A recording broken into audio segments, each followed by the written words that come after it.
The no rest for the wicked devs are on an absolute tear. Their pacing of these updates and hotfixes are just to be admired. They continue to push out fixes and they continue to tease about the big updates just right around the corner. So in this video, I'm going to dive into everything the devs have just recently updated on us, the big changes, the massive changes, and some of the things they're hinting at as well. We'll also go into the update number 4, give you guys the highlights for the notes, and then we have a couple of different, big kind of reveals coming from the developers and also a community question here as well. So hello everyone and welcome to the channel. My name's Brian. If you happen to be new around here, let's open up this video in a strong way. Let's start with this community clip that the devs shared out from DAT's mods in this case. It looks like what?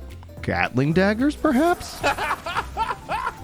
That's one of the things I just love about this game. Finding the interesting, fun things. I don't believe Gatling gun daggers are real, but maybe they are. I don't know. You let me know what you guys think in the comments below.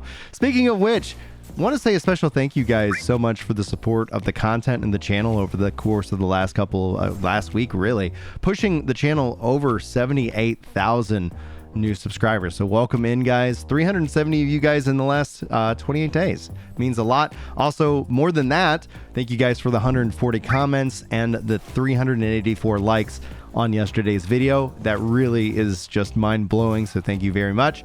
And also, NY Bobby, welcome to the channel, says, good video, got my sub. Well done. But you didn't come here for me just to kind of thank you guys for coming here. You came here for news and information. Let's get into it. So even more wonderful things are being added to the game, and Thomas tweets out, it's coming. And you can see here clearly in the image, he's talking about key rebindings. Based off of this image alone, I would almost guess, and you guys you can hold me to the fire here, that next week we'll probably have key remapping. Now, obviously he put out a poll and I talked about it in yesterday's video, and key rebinding, which is one of the things I voted for, was the lowest. This doesn't mean that they're working from the low to high.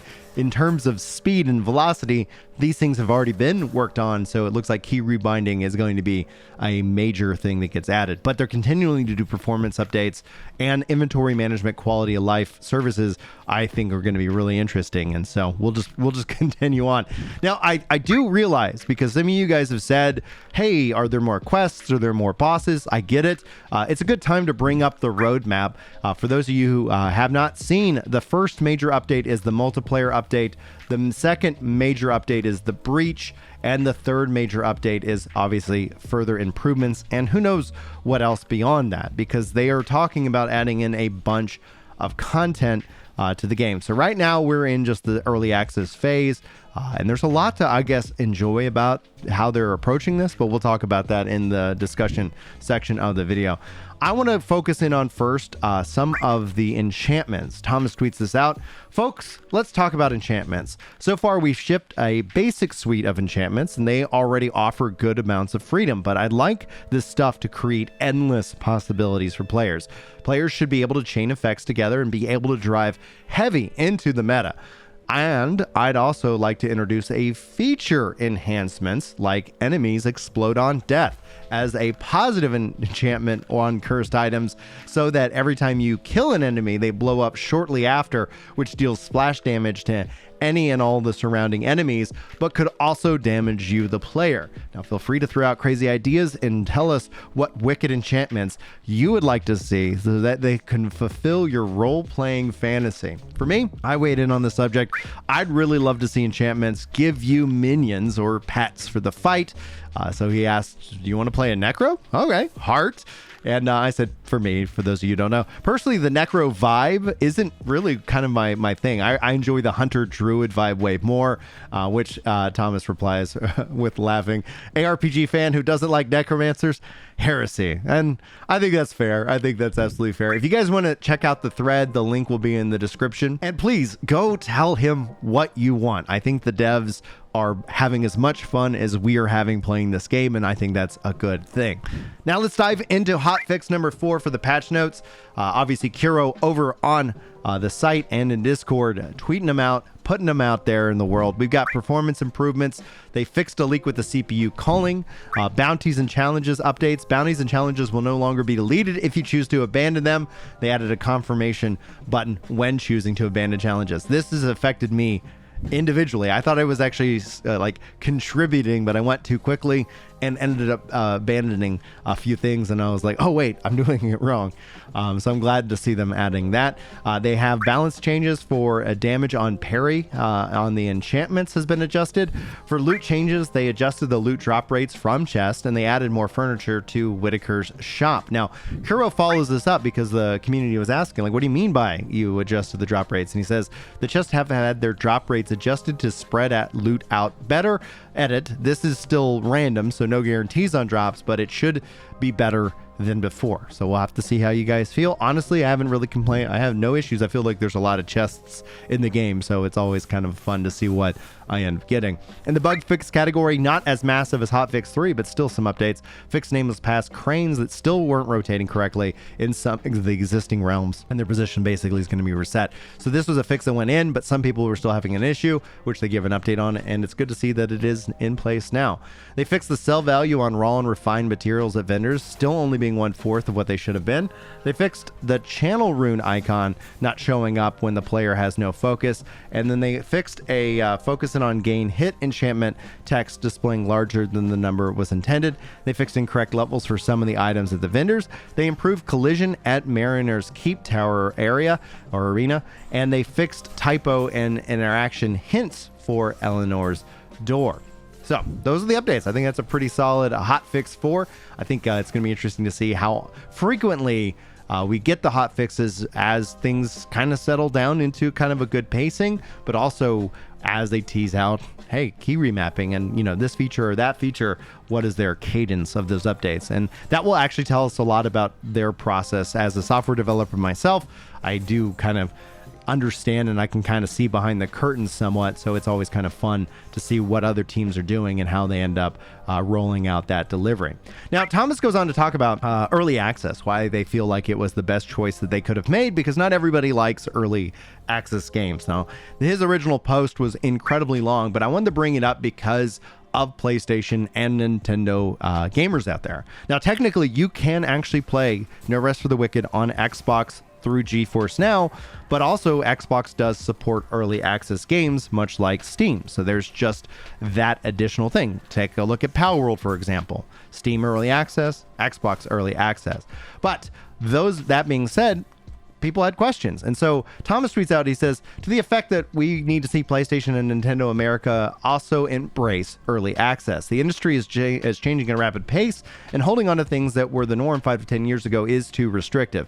Ultimately, people just want to play the games. They shouldn't matter how the game was developed, just that it was, and if the players can't play some great experience on your platform, then you're doing your audience a disservice. And this could be debatable. Like, I personally agree with Thomas, but I know that I could, if I was going to play devil's advocate, and counter argument is that having a curated experience is benefiting you, the player. So that way you're not going into it and getting frustrated by that experience and then blaming the brand, in this case, Sony or Nintendo. So there is a, you know, I do understand the counter argument to that, but I actually do think that early access, but that's because, again, bias, guys, like I like early access games. And so that is going to be what it is. Now, Sean tweets out, Thomas, is there any reason this wouldn't open up early access on Xbox, or at least to Xbox ambassadors? And he says that he's still waiting for the check from Phil to clear, but he's laughing. In all seriousness, I just it wouldn't be smart to do more on their plates at the moment, making console ports and going through all of their TCRs, so that it is quite a labor intensive, whereas Steam is easy breezy. And to kind of highlight this in and of itself, he's not saying no, that they're not going to come to Xbox early access. It just right now that doesn't make the most sense. I could see this game rolling out on Xbox early access once like the multiplayer component is in and it's more, you know, like the game's more stable and has better performance. For the PlayStation players out there and for Nintendo players out there, the best option you have right now is to play it on PC or on GeForce Now. Those are just hands down the way that it's going to be. Otherwise, time will pass and eventually this game will come to consoles and it'll be wonderful for everybody. Now, to wrap up this video, we have a community question. Raven says, I know this may sound like a silly question, but I generally don't have any experience buying early access games. But if you do buy an early access game, do you get the full access to the complete game when it launches later down the line, or do you have to pay the full price for the game again? And the good news is you don't have to buy the game a second time unless you want to buy it on another platform. So buying it for early access on Steam will not get you an Xbox or a PlayStation version of it. Now, obviously, Thomas included Nintendo in that list, and I could see via cloud, Nintendo has a couple of different options that they could open up the game on the Switch for. I'd love to see that, or maybe Switch 2, which is now rumored to be out in 2025. Who knows? We'll have to wait and see. I'm personally a huge Nintendo fanboy, embarrassingly so. Also one of those fanboys who's frustrated at Nintendo because some things they do just are frustrating, but I still hand them money, so I'm a big part of that problem.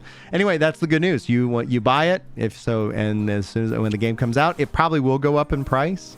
So what the offer is you get it at a discounted price, and it's not a full complete experience, and that's the choice is up to you. And honestly, I don't blame you if you want to hold off, and I don't blame you if if you get frustrated at these things.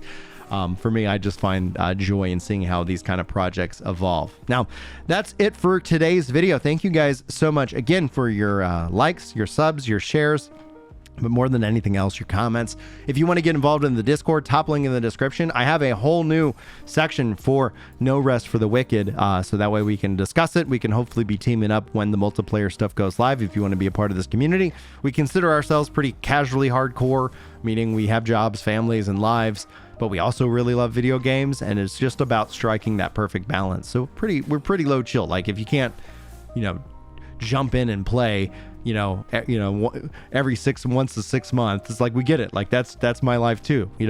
That's why I said about this game, it is the perfect pairing of me not wanting to set it down and actually given the time to play it. And honestly, that's most of my playtimes on handheld, which has just been phenomenal. Anyway, guys, I got other things I'm working on for you guys, and hopefully you check those things out. Thank you again for your time today. Hopefully I'll see you in the next video, but until then, take care.